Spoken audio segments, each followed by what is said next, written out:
ರಾಜ್ಯಾದ್ಯಂತ ದ್ವಿತೀಯ ಪಿಯುಸಿ ಪರೀಕ್ಷೆ ಆರಂಭವಾಗಿದೆ.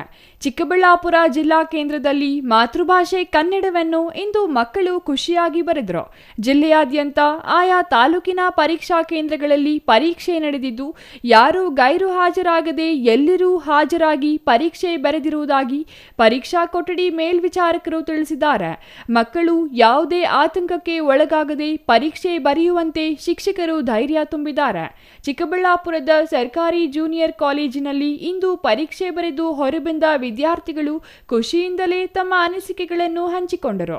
ಆದರೆ ಉಳಿದ ವಿಷಯಗಳ ಪರೀಕ್ಷೆಗಳ ಬಗ್ಗೆ ವಿದ್ಯಾರ್ಥಿಗಳಲ್ಲಿ ಆತಂಕ ಮನೆ ಮಾಡಿದ್ದು, ಯಾವುದೇ ಆತಂಕವಿಲ್ಲದೆ ಪರೀಕ್ಷೆ ಬರೆದು ಉತ್ತಮ ಫಲಿತಾಂಶ ಪಡೆಯಲಿ, ಎಲ್ಲ ವಿದ್ಯಾರ್ಥಿಗಳಿಗೂ ಶುಭವಾಗಲಿ ಎಂದು ನಮ್ಮ ವಾಹಿನಿ ಹಾರೈಸುತ್ತದೆ. ಗಾದೆ ಯಾವ್ದು ಕೊಟ್ಟಿದ್ರು?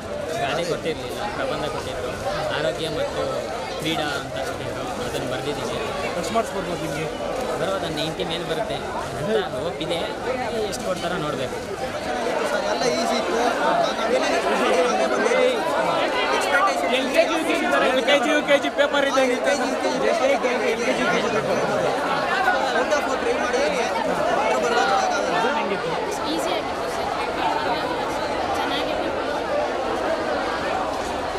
ಎಷ್ಟು ಮಾರ್ಕ್ಸ್ ಬರ್ತಿದ್ರು?